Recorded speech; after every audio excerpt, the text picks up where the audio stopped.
guys, glad to have you back with me on this RE/MAX Commercial Top Producer Interview Series. I'm on number 3 here, and I'm with a friend of mine, associate of mine, who I hold in very high regard. And you guys, I want to introduce you to Scott Hughes. And Scott is on the road, and he's kind enough to still patch in here and do this interview with me today. So Scott, welcome. Thank you for being with us. It's great to have you. I know I'm going to see you here in a couple weeks as well. I look forward to that. And so, listen, you're it. You're the guy. You're the top producer, and that's a big deal. Not only are you a top producer, but it seems to me like you kind of figured out how to be this top producer and still have a life and family and hobbies and interests and all kinds of things. And to me, that's huge. And so that's really what I want to talk with you about. So listeners and viewers, please understand this. When we talk about top producers, it can mean different things to different people. Obviously, we measure this many times by what someone's earnings are. When you're in a sales organizations, you have these different kind of levels of platinums and chairmans and diamonds that mean different things with gross production. And I'm just going to let you know that Scott is one of our top producers. And so when we get the chance to talk with someone like Scott, this is super important. So thanks again. Thank you for being with us. And let's get going here. So first things first, Scott, you've got this whole big long string of initials after your name. So you must be super important because I don't know, MBA and CCIM and SIOR. And then there's one in here, I'm sorry, I don't know it because I feel like a numbskull. So help me out with AACI. What is that one, if you don't mind? Accredited Appraiser of the Canadian Institute. So it's on the same plane as an MAI, I believe, in the United States. Okay, there we go. There's good reason I didn't know what that one was. So viewers, listeners, this guy, he can back up not only his production, but he can back it up educationally and with designations. And as many of you know, designations in commercial real estate, they don't come easy. You're not going into a weekend, camp and paying $300 and walking out with a designation.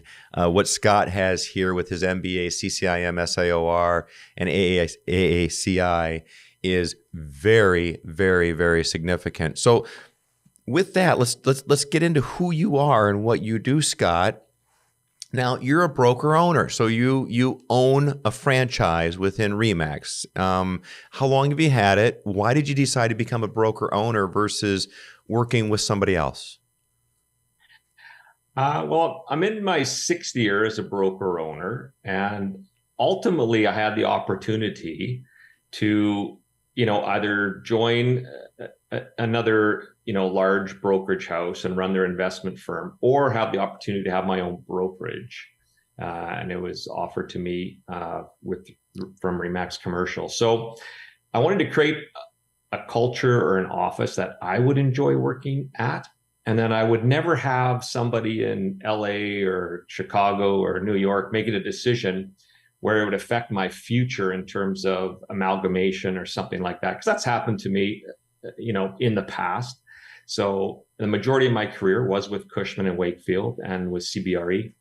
And so I had this, experience of working for the largest private firm in the world, the largest public firm in the world, got to see the underbelly of how they operate.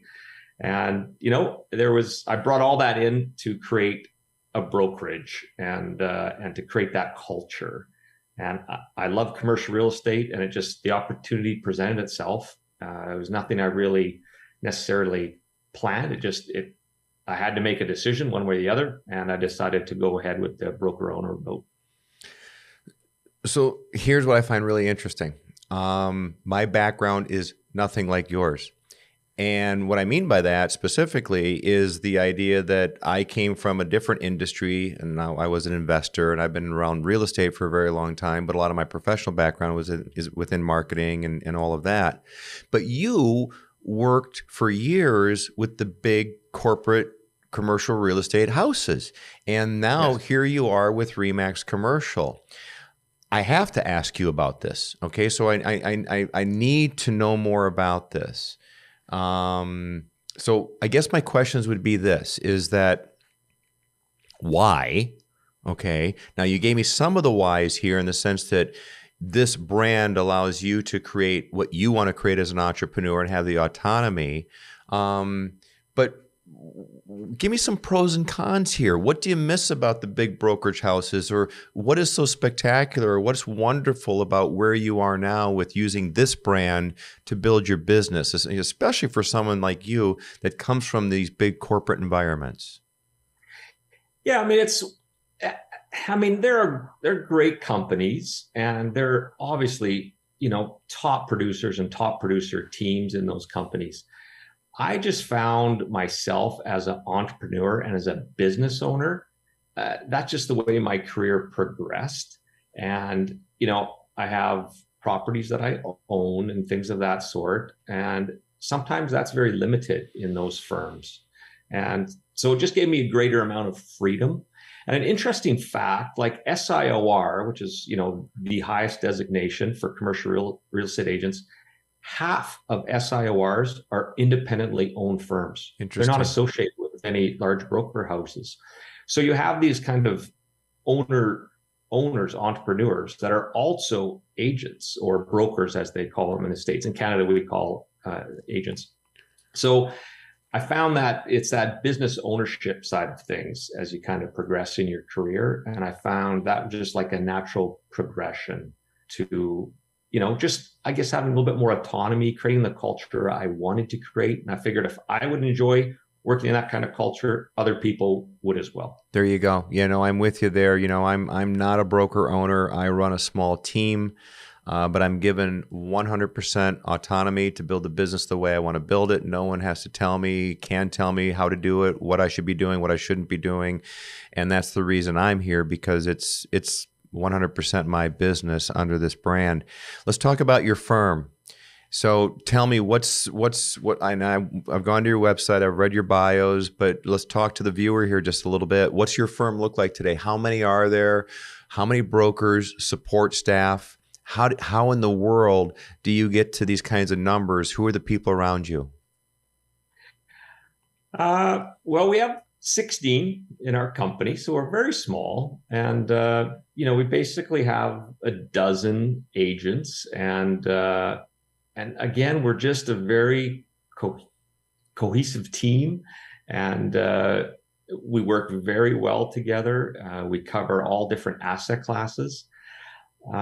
We became, within a couple years, kind of a top producing brokerage in terms of RE/MAX commercial. And, we're already at 85% of our revenue budget for the end of August. So this year is even going to be our best year ever. So it's really, it's a small group, great culture. We're growing, I'm interviewing other agents to join. But really, my whole idea of setting up my brokerage was to have 12 to 15 producing agents.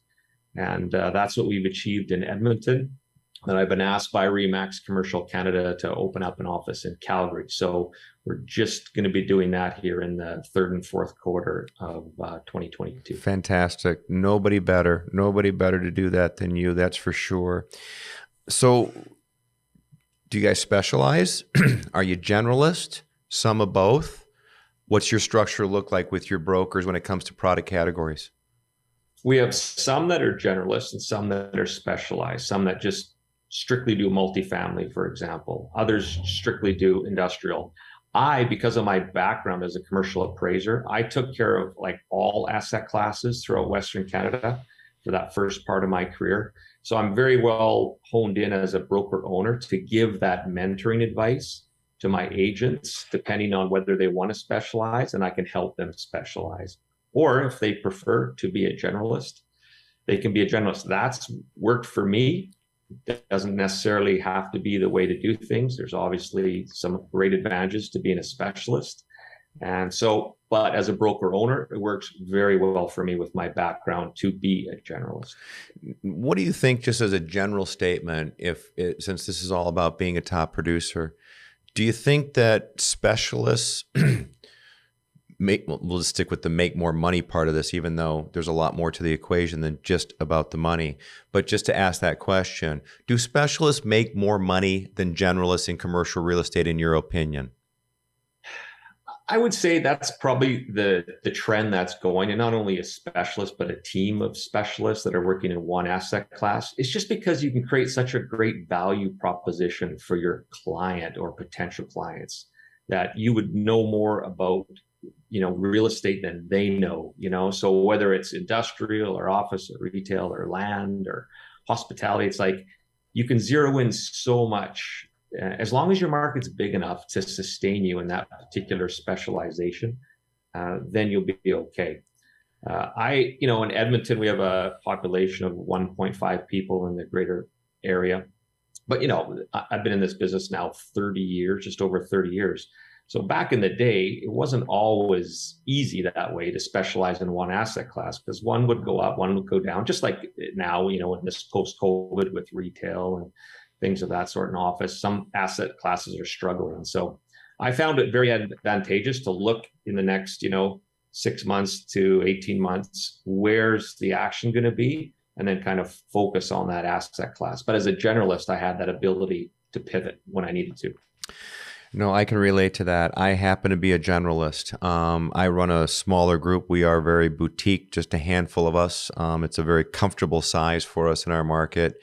I wouldn't mind whatsoever being a 10 to 15 broker firm, but I come from a multifamily background, but I enjoy understanding retail and the nuance of office and the complexity of industrial, and I love investment as well. So I'm with you, but yet nonetheless, it seems that those that can specialize, whether it be within a product category or geography, and dive in deep, those experts typically, that's what I found too, Scott, that they do very, very well.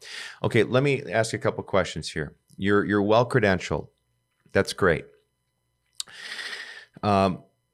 What difference does it make for being a top producer with CCIM behind your name, SIOR behind your name? How does that affect your day in, day out production? I think one thing, it's part of your value proposition, is that if you have the top educational credentials, nobody can question that, especially when you're dealing with institutions and banks and things of that sort. So when I'm doing a listing pitch, it's like nobody can touch me on the valuation side of things, or on the educational part of, when I'm explaining, cost approach income, direct sales, or discounted cash flow or something. It's like there's that respect there because I put in the time and gotten those credentials. There's also the referrals you get from those different organizations, and it's the ability to get your face out there when you go to these conventions, be it SOI, CCIM, Remax Commercial, just getting your face out there and getting known. I find that works well. And when people are looking for an agent or a broker in your particular geographic area, they'll gravitate towards somebody that they can trust with their client that has a CCIM or SIOR and such. Yeah, 100%. There's absolutely no question about that. So let's talk day in, day out. You're doing deals, you're managing people, right? So you're doing some of both here. Yeah. Okay. And so what does that look like for you? Since you're hands-on transactions, and you're also mentoring and guiding and recruiting and running a business and now expanding a business. That's pretty busy, to say the very least. Do you always partner on your transactions with another broker? Do you have a lot of, or a couple key admin marketing staff? What's that look like for you to be that successful?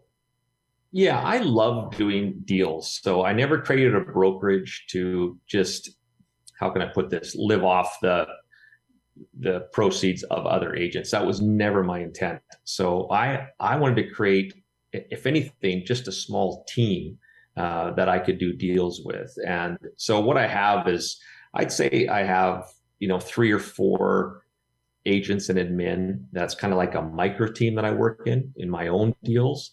And that's what I really enjoy doing. I don't get in conflict with my other agents. I make sure I steer clear of that. But I mean, I'm there. I have many hats I wear, so I have to partition my day into, different hours where I'm doing different tasks. Take off one hat, put on another hat, and so I jump around a lot, and but I try to focus on that particular hour or two on those tasks at hand, depending on what I'm doing. When I'm doing deals, I'm prospecting 101. I have to continue to always do that, and I have to bring in deals. And I typically never do deals on my own. I always bring in my other agents to work on those deals and my mids. Pretty well 100%. I don't remember the last time I've done my own deal necessarily. I always have another agent, and that's part of their mentoring, is working with me. And then once they're confident, they can take care of that client. And of course, I'm there if they ever need me. I'm with you there all the way. And granted, as we get a little bit older, I think it's just a natural growth pattern for us, because it just works really, really well, where we can now apply our time to where it's best suited, as we're bringing in the other agent broker to do some of the other heavy lifting, whether it be the foundation of the valuation, or whether it be the tours, or working through redlining, or what have you. Let me go back for just a second, because again, as we, this is all about helping people to understand, how do you become a top producer? And so you said something important a little bit ago, and I had Doug Collins from Colorado on earlier, and Doug just loves spreadsheets and diving into investment analysis. And I use this all the time when I teach and I train, about how we have won business all the time, and it's typically through not a flashy presentation, but it's through a spreadsheet. So when you're walking in there and meeting with that property owner or investment trust or lender or whomever, is it fair to say that it's your financial prowess? It's knowing it's knowing how to interpret the data and diving deep into the data that wins the business, or how would you explain that to me? I'd say you need the data. He who has knowledge wins, kind of thing. And but really, you got to extract, what does that data mean? Like, what does it mean to the deal? So usually I try to always have on listing pitches 2 or 3 main points to leave with them. So it's really, what's the data saying? Where is it going? That kind of thing. So I'm more of, I'd say, the big picture guy. And again, just like you said, Mark, like from a evolutionary point in my career, it's like I have my other agents or admin that run kind of the spreadsheets or a discounted cash flow analysis, things of that sort. But I'm there to kind of massage the numbers, or let's look at that, or, where's this coming from? And, just this morning, I was on a call this morning, and again, just kind of, we're taking a property out to the market, and just kind of, here's the high, here's the low, here's the list price. So it's really, what is the data saying? And that's the key about getting an education. It's like if you, as I tell my agents, like, you have to know more about that property than your client. So to do that, you don't have 4 years in university sitting in a class of 300 people. You need to be out in the market learning every day, and you got to compress that. And so you got to work very hard and continually to know more than everybody out there. You've got to know more than your client, more than the competition. So you have a tremendous amount of work to do continually to stay on top of that knowledge base. But what is that knowledge base telling you? And how can you simplify that and narrate that and give it back to a client in a prospecting call in a casual way? That makes sense? It makes perfect sense. I really like what you said, and this is something I teach as well, when I'll say, when you're walking in there, you got to know more than they know about their own property. Yes. And people kind of look at that and they go, I don't know if I understand that. How can I know more than what they know? It's their property. It's like, oh, no, you can dive in, and you're going to know things about your built previous uses and all kinds of things that they're probably be like, oh, I didn't realize my clear height. I didn't realize, but all these things. And there's nothing like when you can, get that information back over to an owner where they quickly realize, like, not only does this person know the data, they know my property. I want to work with you. I mean, it becomes a really, really, really easy decision versus somebody strolling in going, hey, look at me, you know, and I think you should work with me because, boy, aren't I good? It's like, heck with that. Here's someone who really understands it. Now, since this is about top producer, I like what you just said a moment ago, that you never forget the fundamentals of prospecting. And as you called it, prospecting 101. Yes. So I want to know about this, and I want you to tell people, what does this mean? And I want you to get super specific. We all understand prospecting is essential, and if we don't do it, we're toast. We're out of this business. Ain't going to happen. But now, what are you doing? So, I mean, get right down to it, Scott, please. Okay. For years, I've had, as a generalist, so what I have is a call list, and I would say I strive to make 20 calls a day, like real calls, not voicemails, not leaving an email, but actual talking to someone live on the phone, a client or a prospective client. So I'd go through and make a call like in office, in industrial, in retail, in land, in hospitality. And then I'd go through make a tenant mandate call in office, in retail, in industrial. So basically I cover off 9 phone calls. I double it up to 18. I try to hit 20 a day, 20 real conversations. And that is my goal. If I had the ultimate day, and I've hit that like by 10:30, I can remember that one day when I hit that by 10:30 in the morning. And it was like perfect. And you know what? My day could actually end there because I had so much productivity with those conversations to actually have those conversations. Sometimes they were 20 minutes long, sometimes they were 2 minutes long, but I made those 20 calls a day. So as a generalist, I try to hit 100 calls a week, 400 calls a month, whatever, 4,800 calls a year kind of thing. Like I'm a numbers guy, and this business is all about numbers. Like you make your call, you put in the work. It's like Groundhog Day. And that's, people see the money, they see the lifestyle, but they don't see the Groundhog Day. Every day I have to like close my door. I'm a broker owner, but people know, like, when my door is closed, I try to make that 2 hours if I can. And I have difficulty at that, but I try to block that time off in the morning to get my calls done. Okay. And then after I'm done the prospecting, then I'll go to my other deals that are conditional and all the rest of it to get to closing. And that's another part of my day. Okay. So, God, I wish I could say that I do what you do, and I don't. So there's a weakness, but that's okay. I'll accept it. I've had to accept it for a super long time. What do you say? So you're calling these people up. Aren't you just another broker bugging another owner? What are you saying? Why do they want to talk to you? Now, again, I know why I would want to talk to you if I were an owner, but honest to God, what is the hook here? When you're on the phone with them, hi, do you want your building valued? Hi, I think I can sell your building. Hi, your building's trading for 125 square foot. What's the conversation? Well, overall, a lot of it is just touching base. And so they know I'm still alive. I'm out there. I'm in the market. And so a lot of it is clients that I've already dealt with over the years. And I'm just checking in on them. Okay. But when you think about it, if you can make 100 calls a week, like those are good conversations. So you're not dropping any past client. That's key. Because through experience, I've seen where a past client of mine, did a deal. And I'm like, that was a major client of mine. And guess what? I didn't do these calls before. And so it's low-hanging fruit that I missed. So this is through experience. So it's just like when you go to a convention. Why do you go to a convention? Because you can make a lot of money on referrals just with other agents that get to know you, and you get your face out there. It's the same thing with making prospecting calls, whether I do a cold call or whether it's a warm call from a past client. I'm just getting myself out there, and I'm putting myself out there on the edge. I don't know what always to say. That's interesting. Odd, no. I like that. Yeah, I just kind of throw it out there and make the call.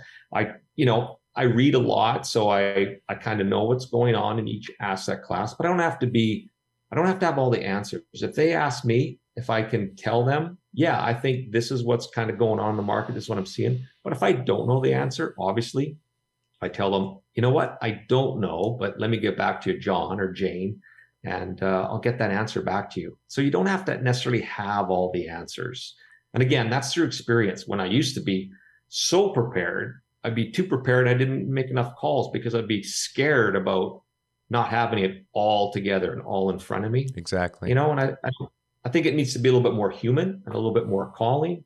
And you're just checking in on somebody, right? And I think they like that. Like, I'm not bothering anybody. I'm making a call and providing some value to them. And I follow up typically with, hey, and they usually know this, but I have a newsletter, investment newsletter that I put out every quarter. But I also have a leasing newsletter that I put out every quarter. And I have a land kind of monthly summary I put out every month. And so I put all these other things out electronically to them, and I add them to a list. Like, who wouldn't want a sales summary? And, you know, the odd person doesn't, but most everybody wants something. That's something I was by the top producer in Cushman and Wakefield in Toronto. He said whenever he goes to a client, he always gives them something, no matter what. He always leaves them with something.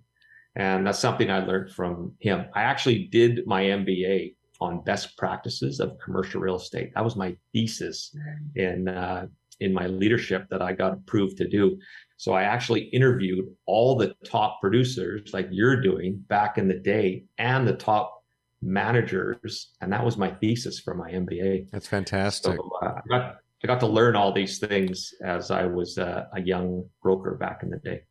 You know, it'd be interesting, Scott, is if we read your thesis today, how many of those principles hold true today despite the increase in technology? Because I would have a feeling that 80% or more would be like, nothing's changed, same deal, right there it is. I agree with you. Contact the customer, serve the customer, be relevant, right? Because we all talk about relevancy. Don't talk about just how wonderful I am, but let's actually give them something that's going to be useful to them.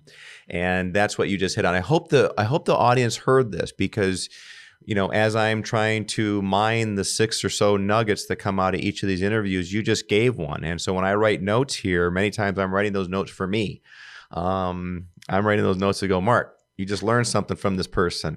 And so I love this idea, because I do talk about relevancy all the time, but this idea that you're sending that specific newsletter to that specific audience with specific data, okay? Yes. You can't go wrong. I mean, you can't go wrong. Who doesn't want to get that information? It serves them. And then the other thing that you're doing, which is, you know, old school as old school gets, it's kind of even any real estate 101, and that's stay in touch with your sphere group. Just simply pick up the phone and talk to them. So I find that interesting. Yep. So now let's talk about what else you do. Are you out there shaking hands, kissing babies, rubbing elbows? Are you a networker? Are you you obviously have, you know, lots of emails going out. Are you a direct mail person? Do you put a lot of emphasis on websites, social media? What about all the other things that you could do? Which ones do you do that you find effective, and which ones do you say, nah, not worth it, waste of time for my particular business? I mean, I try everything to see what works. You know, what's a good ROI on marketing? I have a great admin. Like, again, when I was early on in my career, as fast as I could, I had an admin, and that was like gold to me. And I just can't emphasize that enough. Get an admin. And if you don't have an admin, you are your own admin. And I always found early on, break down your per hour wage and figure that out from an annual salary, and, you know, how many weeks you work, how many hours in the day, and work that out. And I think you'd be surprised how much you actually make per hour. And you can easily, you know, have an admin that can take care of a lot of those things. That's an admin that's a lot smarter than you. Like, I deal with, like, again, putting a good team together is bringing people together that are smarter than you in this area and that area. And that's what I've been able to do. I'm very blessed with having really good admins in my career. And I, you know, I pay them what I can, give them great benefits, all that kind of stuff. Just really cherish them, because, behind every top producer is probably a top admin. I would have to think that's really into all the social media and is doing all the SEO and all that kind of stuff. And we're always, if you can't measure it, you can't, what's the saying? You can't measure it, you can't manage it. So we're always measuring things, right? What are we getting back for this effort? So lately, we've been sponsoring golf tournaments for our top clients, pension funds and things of that sort. So, that works. Again, it's just getting your corporate name out there now. And so we're doing something a little bit more strategic and, very, very specific sometimes in terms of our marketing. So website, we spend a lot of money on our website, because I am getting a lot of, hey, when I ask after, I get the call, qualified client, and I ask them, hey, where did you hear of us, or why have you called me? And they said, oh, I read your website, read your bio, something like that. So I'm like, man, I have had so many calls or people talk about they went to our website and that's why they're calling. So again, I just make sure our website is relevant, it's updated, all that good stuff. So you're talking my language here, Scott. I love it. Maybe because I feel validated as an instructor myself, because as I'm out there teaching about being a top producer and talking about what do we do to reach our production goals, and you're nailing it. You're nailing it with this idea of what's your time worth, making sure you have the right people, systems, and tools. But you talked about that people component. What I find interesting about your people component as well is that you talk about, the essential nature of an admin. And so many of us think of an admin as doing administrative work, naturally, hence their name. But the reality is that those admin working on your behalf are also, they're marketers. These are people who are actually implementing and executing on a lot of the social, or getting those emails out through one of your email marketing programs. So once again, I'll say to people that I come from a marketing background. That's where I feel like I have an advantage in this business, because I feel like a great deal of my work in commercial real estate to be successful is a huge part of marketing. And it sounds like you're absolutely taking, it's just a natural part of what our business is. And it sounds like that's what you're doing. Yeah, absolutely. We're always looking for what the latest is. One of the advantages of RE/MAX is that we have this huge gorilla, as we call them, the residential agents, and the top producing residential agents around the world. And they're usually a year or two ahead of commercial advertising and what they do. They were doing videos long before commercial was doing videos. They're doing video tours inside properties, homes. Well, we adapted that. So I was seeing what the top residential were doing. And, there's 20x of them compared to commercial. And it's like, we can learn from the top residential teams what they're doing, because it typically filters down to commercial in a year or two after that. Okay, let me fire off some questions for you here, because time's going too quickly. I could do this for a few hours with you, and time is flying.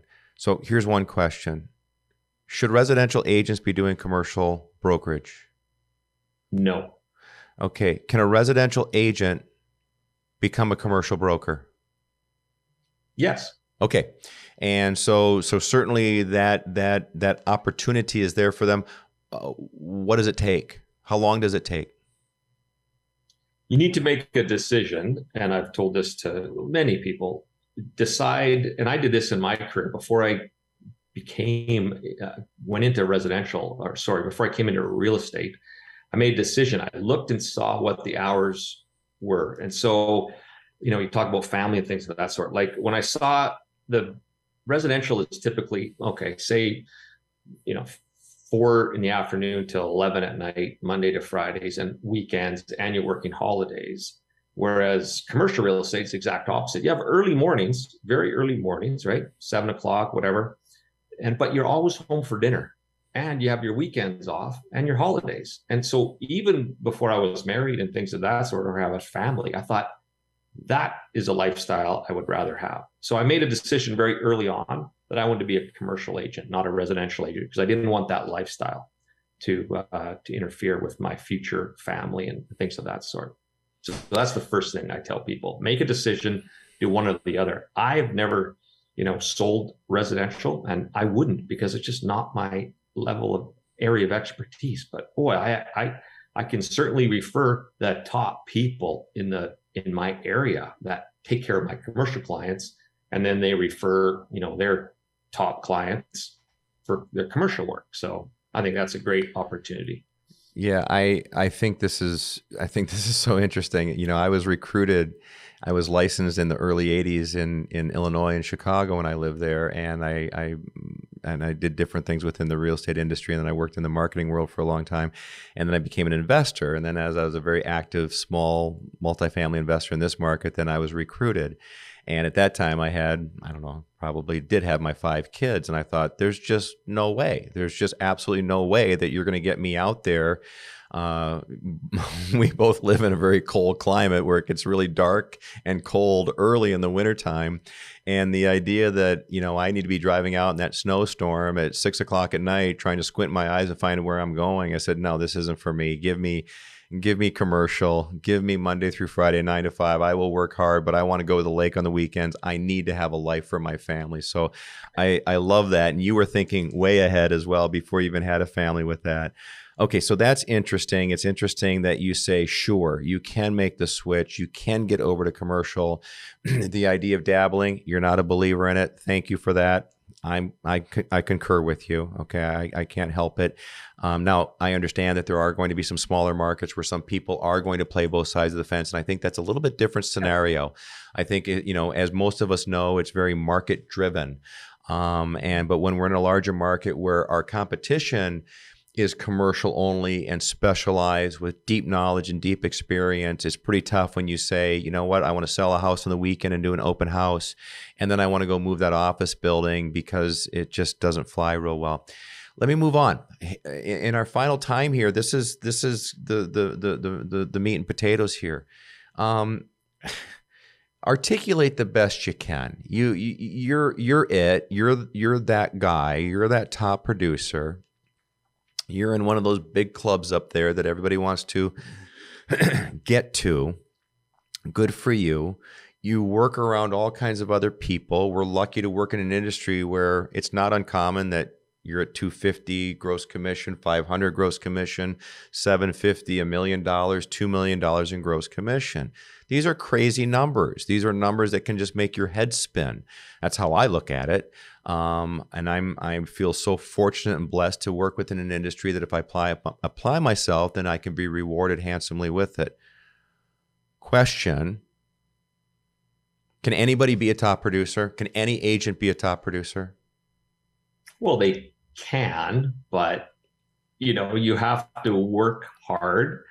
You have to be honest, and you got to put in the time.